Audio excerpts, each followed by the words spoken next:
কথা বলেন না কেন ভাইজান? মুরব্বী বাবারা বলেন, বিয়ের পরে অলিমা হয় না?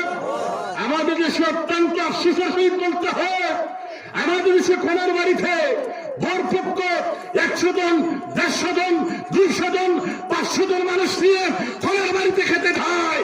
লজ্জা থাকা দরকার কনের বাড়িতে খেতে যাওয়া নফল নয়, নফল নয়। যদি কোনো ব্যক্তি কনের বাড়িতে বরপক্ষ দিয়ে খাওয়া নফল দেখাইতে পারে, সারা জীবনের জন্য মাইক ছেড়ে দেব, আর ওয়াজ মাহফিলে আসবো না। আপনাদের সামনে আমি এই চ্যালেঞ্জ ছেড়ে মারলাম। কথা বুঝতেছেন না? মা কি কথা আপনারা বুঝতেছেন না? যে খনের বাড়িতে দিয়ে খাও বলতে পারলে হুজুর আপনারা তো খান, আমরা তো না পেয়ে দেখাই, আপনারা দাওয়াত দেন, না গেলে তো বিপদ, চাকরি ছুটে যাবে। এই মানুষেরা দাওয়াত দিলাম, গেল না কেন? কিন্তু খনের বাড়িতে খাওয়া না ফলো নয়। এই একটি অর্থ খাওয়ারের জন্য খনের বাবা চোখের পানি ছেড়ে তার জমিন বন্ধক দিয়ে আসে, তার বিঠা অর্ধেক বিঠা বিক্রি করে দেয় এক ভক্তি খাবারের জন্য। আজকে সময় বুঝি কি এই কথা বলা, আজকে আপনার ওয়াজ মাহফিলে বলা হয় না, এগুলো জরুরি কথাবার্তা। কিন্তু যেটা করার সুন্নত অলিমা, ওইটা দামানদের পক্ষ থেকে করতে হয়, ওইটা করে না। শোনা বন্ধু খেলা জানে, কথা বলুন ঠিক না বেটি? শোনা বন্ধু কি জানে? খেলা জানে। বন্ধুরা আমার, আল্লাহ নবী বিশ্ব নবী মুহাম্মদ রাসূলুল্লাহ সাল্লাল্লাহু আলাইহি সাল্লাম আয়েশা সিদ্দিকারকে যখন বিবাহ করেছিলেন, আমার আপনার নবী, সুবহানাল্লাহ বলেন, আমার আপনার নবী আয়েশা সিদ্দিকা রাদিয়াল্লাহু তাআলা আনহাকে বিবাহ করে আল্লাহর নবী নিজেই নিজের বাড়িতে ওলিমার আয়োজন করে আয়েশার পক্ষের মানুষ এবং নিজের গোষ্ঠীর পক্ষের মানুষ এবং ওনার সাহাবায়ে কেরামদেরকে নিয়ে আল্লাহর নবী ওলিমা করে দাওয়াত করে খাওয়াইয়েছেন। এটা নবীর সুন্নাত। জুড়ে বলেন না সুবহানাল্লাহ? ওলিমা করা কি? কথা বলেন না, ওলিমা করা কি? কিন্তু সেই ওলিমার সুন্নতকে আমরা পালন করি। আমরা তো খালি খনের বাড়িতে খাইতাম। বলুন ঠিক না বেটি?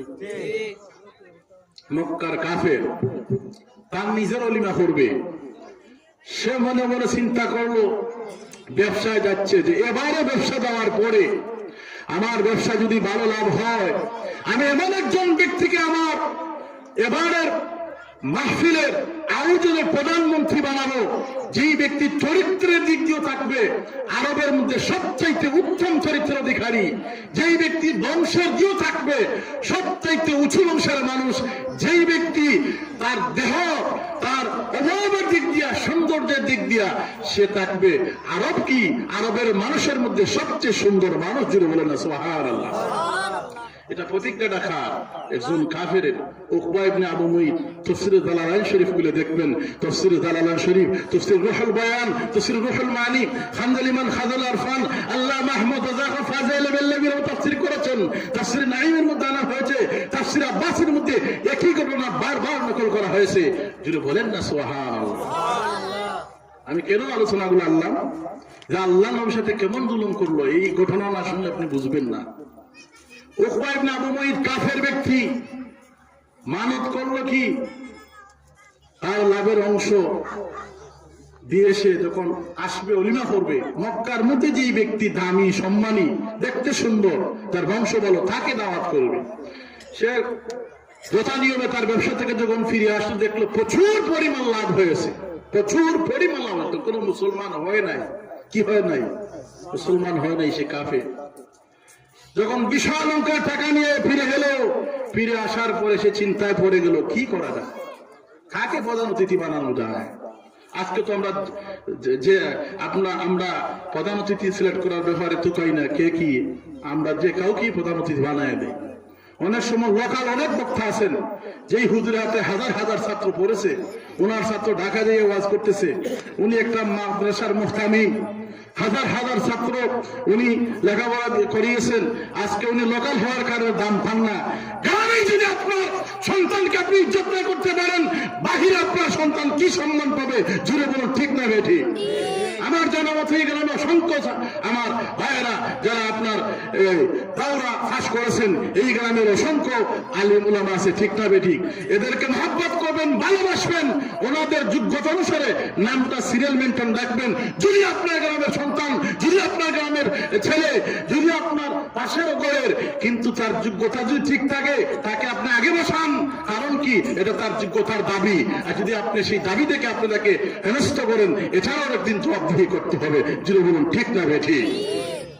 বন্ধুরা আমার, বাবারা আমার, মক্কার বড় কাফের এবং ধনী ব্যক্তি উকবা ইবনে আবু মুঈত ব্যবসা থেকে ফিরে এসে চিন্তায় পড়ে গেল, আমি কাকে প্রধান অতিথি বানাইব। রাত্রবেলায় চিন্তা করতেছে। চিন্তা করতে করতে তার মনের ভিতরে বারবার সম্মানী মানুষ, সুন্দর মানুষ, চারিত্রিক দিক দিয়ে একদম ভালো মানুষ, সে চিন্তা করতে লাগলো চারিত্রিক দিক দিয়ে ভালো মানুষটাকে। অনেকক্ষণ চিন্তা ভাবনা করতে করতে করতে করতে সে তার মনকে বলল, রে উকবা ইবনে আবু মুঈত, কেন এত বেশি ভাবতেছো? উকবা ইবনে আবু মুঈত, তোমার অন্তর চক্ষু কি দেখে না? মক্কার ভিতরে চারিত্রিক দিক দিয়ে সবচাইতে সম্মানিত ব্যক্তি আব্দুল্লাহর ছেলে মুহাম্মদের মতো আর কেহ নাই। জুড়ে বলেন না সুবহানাল্লাহ। আরেকটু জোরে বলেন